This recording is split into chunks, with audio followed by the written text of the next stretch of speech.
Good morning everyone, how are you doing? This is Joanne again from Chayatsuji Kimono. But today I'm going to do a kind of a Furisode musubi tutorial. Now, something that I likely won't do more often because they are very difficult to tie, and this is one of the 2 or 3 that I know that is kind of more of a do-it-yourself thing instead of asking someone else to do it. Now, of course, if someone else does do it for you, then of course you're going to get a much better result, but this is still doable on your own. And it's called Tateya, which is a standing up arrow. As you will see, it will stand up kind of diagonally on your back essentially. And yeah, it's construction wise kind of similar to bunko, but then again it stands up instead of just horizontally.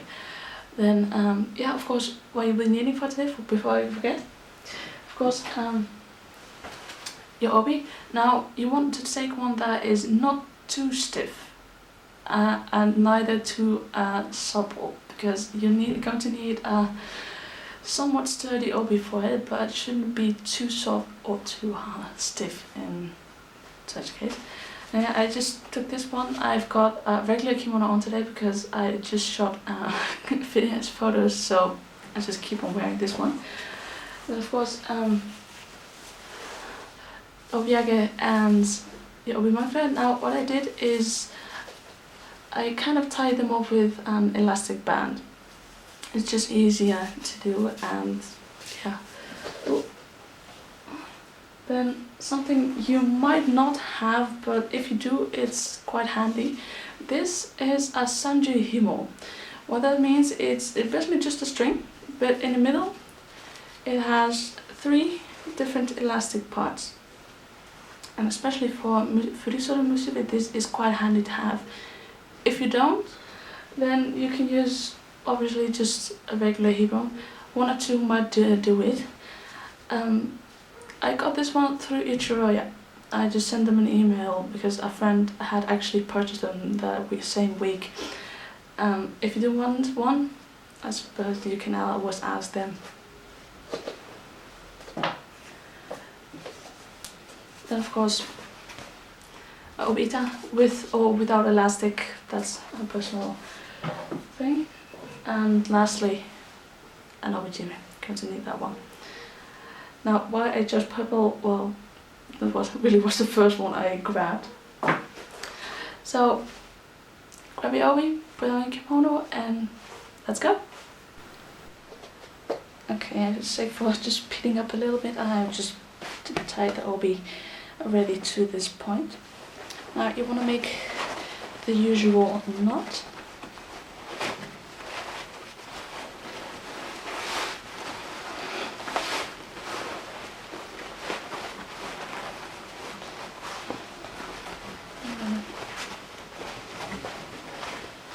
Widen this part a little bit. Now, the upper part, I was saying, just the folded part, you want to fold it kind of in 3. Like that, and then roll it over. It's like a cake.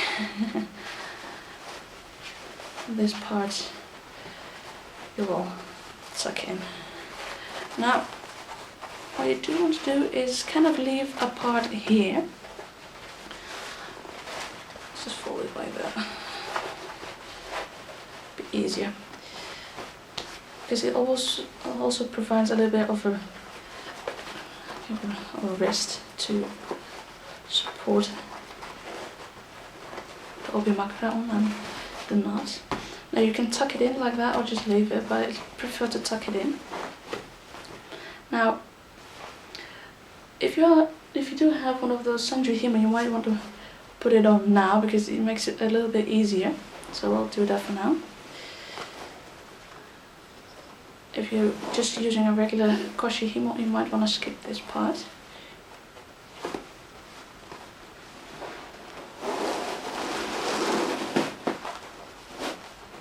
Right. There we go. Because we're going to put the obi into this. Now, as for the bow part, you might want to just measure it out for a second. It should be about as wide as your shoulders.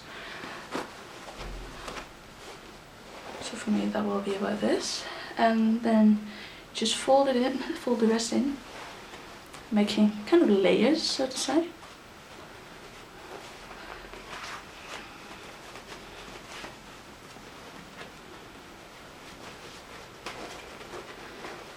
So there you have it. You kind of have 3 layers here. And then as for bunko, this is where kind of the similarity comes from. You want to fold both ends upwards to the sides and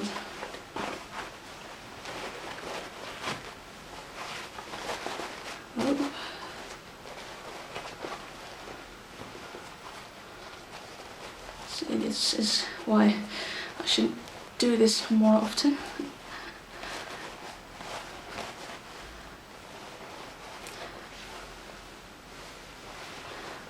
And then this part you will put in here.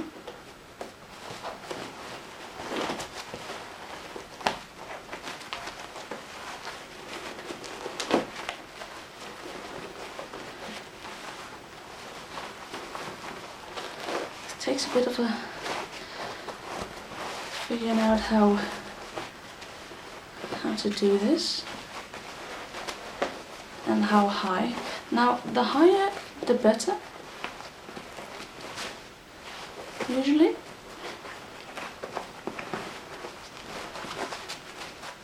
But should be at least diagonal. And then, I'll just explain the himo. If you're using koshi himo, you might want to fold it in double.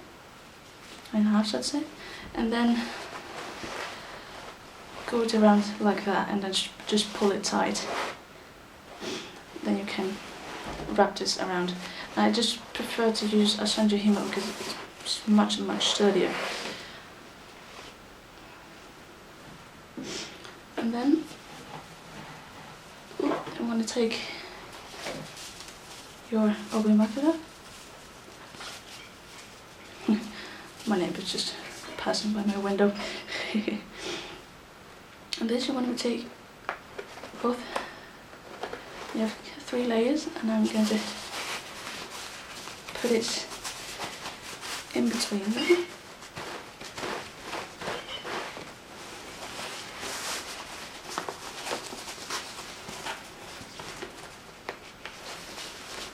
Kind of making a cross now. It's a little bit more difficult.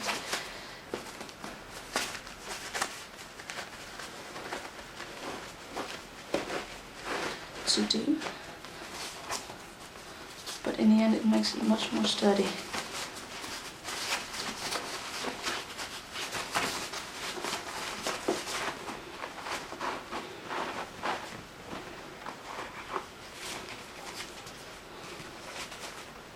Right, and the ties, you just tie them in the back.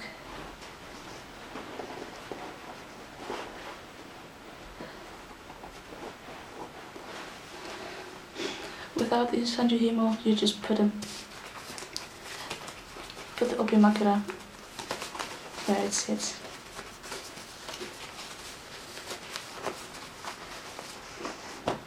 And then just temporarily tie the obimakura.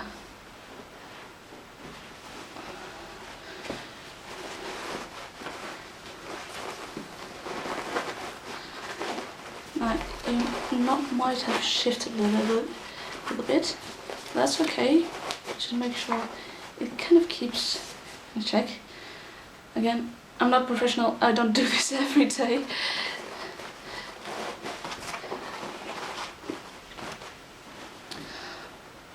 So that's that.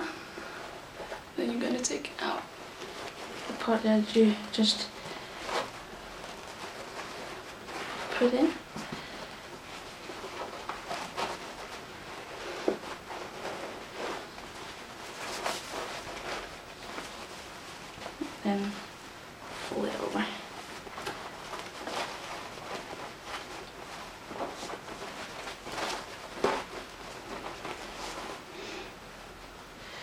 as I've said before, it's so much easier if someone else does this on you. I'm nearly out of breath actually. You might not notice, but this is heavy stuff. There's a reason why they call Furisode Kisuke hard. There's a reason why they call Hikizuri Kisuke hard. And there's a reason why they do have people to do this for them. So I'm just tying the Koshihimo Obijime just temporarily. Now,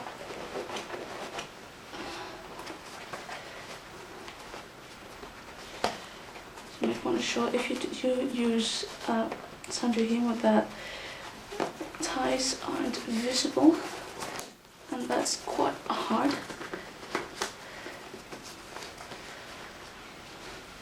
I may not be able to do it now because it's quite tight.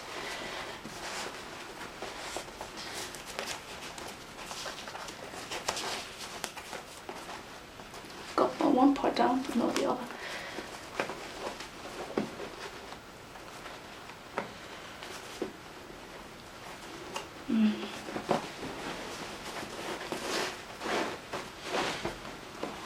I'm just doing this that way. Whatever works.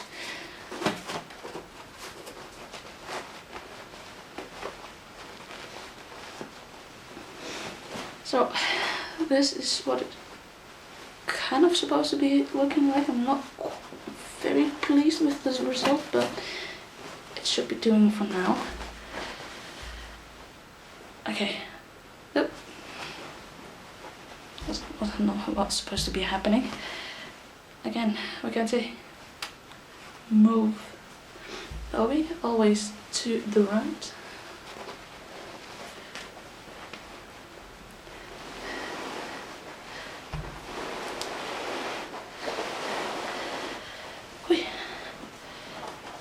Just make sure that the knot is kind of in the middle of your back.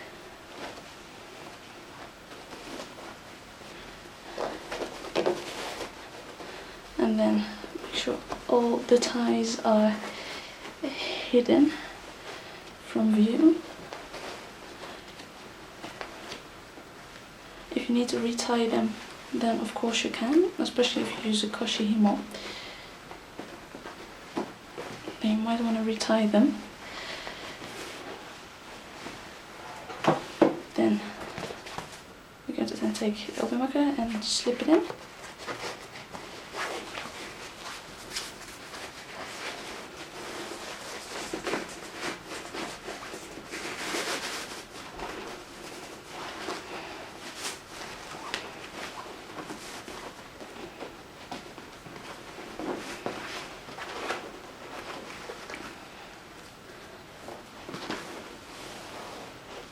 Sorry, just tying your obijime.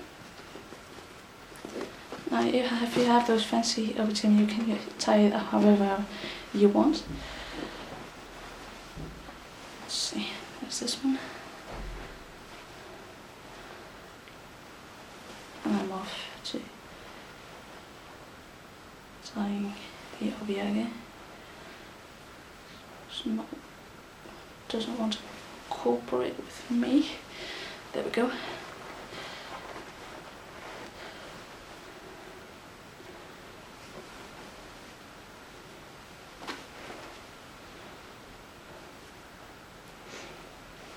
Right. And then you just